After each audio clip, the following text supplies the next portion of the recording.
इस्लामी conference और अरब league 37 रोज़ ताख़िर से बुलाए जाने वाले इजलासों से हालिया सूरत हाल के तनाजुर में कोई बड़ा ब्रेक थ्रू जो है वो सर सामने नहीं आ सका। आपके ख्याल में इसकी क्या वजह है? आई थिंक उसमें डेफिनेटली एक तो रीडिंग ऑफ सिचुएशन होती है, उसमें टाइम लगता है। फिर आपको याद होगा कि इसमें पहले फॉरेन मिनिस्टर लेवल पे चीज़ें होती रहीं, लेकिन सरबराहों को इकट्ठा करना डेफिनेटली एक शेड्यूल भी होता है, उसमें टाइम लगता है। और जो आई थिंक इलामिया है या जो पॉइंटर्स आपने डिस्कस किए हैं मेरे सामने बड़े सिग्निफिकेंट हैं, बिकॉज हर चीज़ I think straight away communique में नहीं आ सकती कि फिजिकली क्या एक्शन लिया जाएगा। उसमें आई थिंक जो भी सजेशंस थी बाय एंड लार्ज वो सारी इनकॉर्पोरेट की गई हैं। और फर्स्ट टाइम ये हुआ है, बिकॉज आपको पता होगा कि ये इस बैकड्रॉप में है कि एक नॉर्मलाइजेशन प्रोसेस चल रहा था जिसमें स्टेट्स ने बड़ी कमिटमेंट की हुई थी, लाइक इब्राहिम अकॉर्ड है या कॉरिडोर्स की बात है, तो अभी उस स्टांस से डेफिनेटली वो पीछे हट गए हैं। इसका मतलब है कि हमास या पैलेस्टीनियन स्ट्रगल ने कम से कम एक बड़ा पॉलिटिकल ऑब्जेक्टिव अचीव किया है। जो इसके अंदर कम्युनिके है, इसके अंदर जो भी आई थिंक अवाम के जज्बात हैं वो बिल्कुल रिफ्लेक्ट होते हैं। जो हम बातचीत करते हैं एग्जैक्टली वही हुआ है। अभी आ जाते हैं कि how can it be implemented practically. अगर कम्युनिके ये कह रहा है कि इसको इंटरनेशनल क्रिमिनल कोर्ट में ले जाया जाए फॉर वॉर क्राइम्स, तो क्या इस पर मूवमेंट नहीं होगी? मतलब इट्स नॉट कि कम्युनिके ने अगर जिक्र कर दिया तो उसके बाद खामोशी होगी, साफ ज़ाहिर इसके ऊपर एक लीगल एफर्ट की जाएगी जी। इसी तरीके से एंड ऑफ सीज ऑफ गजा की डिमांड है, ह्यूमैनिटेरियन कॉरिडोर्स की बात है, टेररिस्ट इजरायली आर्मी को टेररिस्ट आर्मी डिक्लेयर करने की भी बात हुई है, सजेशन उसमें आई है। फिर इसी तरह से जो न्यूक्लियर थ्रेट्स थी, तो ये फर्स्ट टाइम हुआ है कि OIC जो है यक आवाज़ हो के कम से कम एक आई वुड से नुक्ते पे।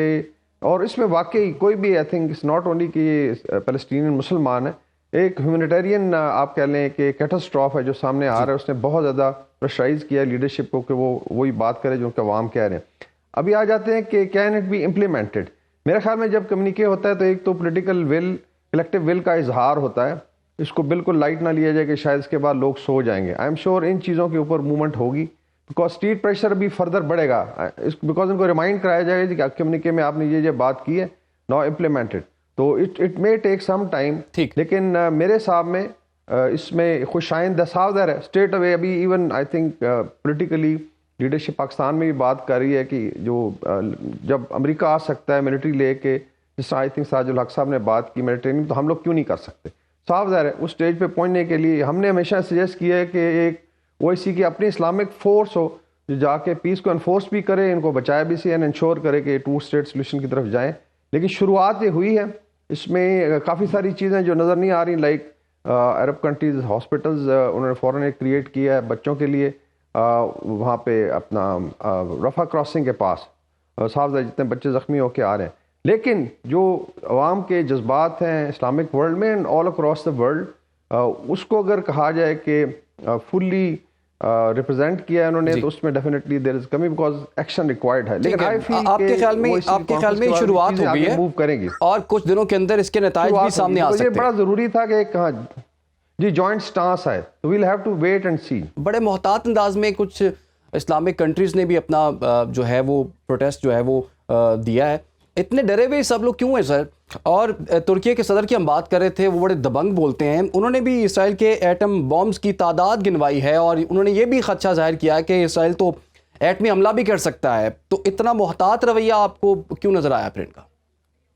अच्छा, ये जो मोहतात रवैया है असल में जिसका आई थिंक प्रोफेसर साहब जिक्र कर रहे हैं, सॉरी जी जी जी ब्रिगेडियर साहब, प्रोफेसर साहब जिक्र कर रहे हैं, वो that's part of the real politics और मॉडर्न स्टेट की बिल्कुल सही बात कर रहे हैं कि हर एक की अपनी मजबूरियां इंटरेस्ट होते हैं।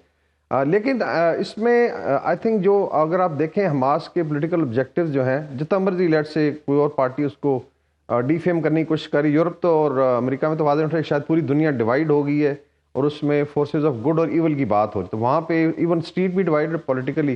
ट्रंप का एक बड़ा आई थिंक अजीबोगरीब स्टेटमेंट आया कि हम सारा प्रोफाइल करेंगे 2025 के इलेक्शन में, अगर मैं तो मैं डिपोर्ट करूंगा सबको जो, एंड ही वाज सेइंग कि ये प्रो जहाद जलसे हो रहे हैं, नॉट रियलाइजिंग कि वो प्रो ह्यूमैनिटी जलसे हो रहे हैं। तो ये जो ज़रूर है कि इसमें जो हमास है, I think they have been able to bring the entire international community. और अगर OIC के तमाम प्रेसिडेंट्स को इकट्ठा होना पड़ा और प्राइम मिनिस्टर को, जो भी हेड्स ऑफ स्टेट्स और गवर्नमेंट्स थी, तो ये उस लिहाज से एक कामयाबी। आप खुद देखें कि कहाँ पे आज से 3-4 महीने पहले चीज़ें तो कहाँ पे पहुँच गई हैं।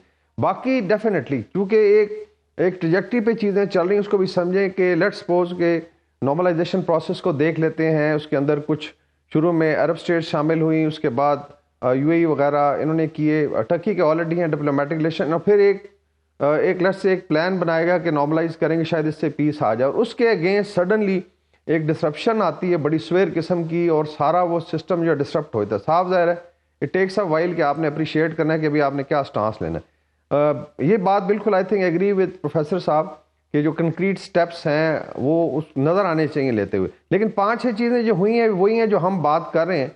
अगर ये पब्लिक पल्स थी, उसका इजहार हो गया, मेरे ख्याल में ये पहला स्टेप है। उसके बाद आ जाता है कि how to go about it physically. जिस तरह अभी जिक्र हो रहा है, कुछ पाइपलाइन है जो शायद टर्की से गुजरती हैं इसराइल को, आई थिंक उसमें ऑयल और गैस की supply, I am not very sure. इसी तरीके से कुछ मिडल ईस्ट से भी जाती हैं, एंड देन कम्स इनकी जो प्रोडक्ट्स हैं, इसी तरीके से इनके जो बैकर्स हैं, आई थिंक अल्जीरिया ने यहाँ तक कहा जो इनको बैक करते हैं वेस्टर्न कंट्रीज, अब उनका भी डिप्लोमेटिक और इकोनॉमिक बायकॉट करें। फिर लोगों ने वे करना है कि बायकॉट में हाउ मच, बिकॉज आपने फिर एक सेक्रीफाइस करना है, अपना बिजनेस करना है, अपनी लेट्स से जो स्टेट की जो भी है आपकी तिजारत है, तो वो क्योंकि टू वे होगा, तो आई एम श्योर उसको हर इंडिविजुअल कंट्री भी वे करेगा। बट आई स्टिल फील इनका इकट्ठे होना और एक यक आवाज़ हो के, जो महमूद अब्बास है उनका भी स्टेटमेंट देख लें, because he is also, he should be the most concern PLA के वो प्रेसिडेंट है जो भी अथॉरिटी है, और सबसे ज़्यादा कंसर्न उसको होना चाहिए, उसका अपना स्टेटमेंट क्या था। सो जिस तरह आप कह रहे हैं कि देयर आर सर्टन डिवीजन, लेकिन by and large I think they have been able to rally the entire world, and OIC को इकट्ठा होना पड़ा, उस लिहाज से कामयाबी है। बाकी दाइवा पॉलिसी की हमने पहले भी बात की है, इसराइल हर दफ़ा ये करता रहा है। फर्स्ट टाइम ये हुआ कि ऐसा मिलिट्री रिस्पॉन्स आया कि उन्होंने कहा जी एक्सेप्टेबल नहीं है, हम एक दफ़ा कुर्बानी ज़रूर देंगे, बट देन हम एक सोल्यूशन की तरफ जाएंगे और वॉर को एक्सपेंड करेंगे। अभी हिजबुल्लाह के फ्रंट से काफ़ी ज़्यादा न्यूज़ है, बहुत ज़्यादा स्वेयर अटैक हुआ। इसी तरह विद इन जो इनका हमास के अपने कतायब अल कसाम ब्रिगेड है, उनकी वीडियोज़ आ रही हैं, जो लोग बात करते हैं टैंकों के नीचे लेट के, एक वीडियो आई है कि एक फ़लस्तीनी ने हिट किया है लिटरली टैंक के नीचे जाके, वहाँ से उसने एक्सप्लोसिव लगा के, तो फाइट भी कंटिन्यू हो रही है। आई फील कि चीज़ें अभी आगे जाएंगे, because now there will be lot of pressure on all OIC leaders from the street कि जी आपने ये बात की थी, आप तो अपना हिस्सा डालें ना। अभी इट कांट बी कि UNSC नहीं करना है या ICC, तो आप लेके जाएं फिर ICC में, तो चीज़ें आगे मूव करेंगे। आई एम श्योर कुछ चीज़ें हैं जो इजलास के बाद जो है पब्लिकली डिक्लेयर नहीं की, ये मेरी I think gut feeling, that is how it is, because it's a very serious issue. They also know के स्ट्रीट पे क्या, अभी कल I think somebody was mentioning कि हो सकता है कुछ स्टेट्स में इतना प्रेशर जनरेट हो कि उनकी गवर्नमेंट टॉपल हो जाए, ये भी हो सकता है कि अवाम तंग आके कहे जी ठीक है, फिर अगर आप इतना जुल्म ज्यादती कर रहे हैं तो उसको भी उन्होंने देखना है, इंटरनल प्रेशर भी है।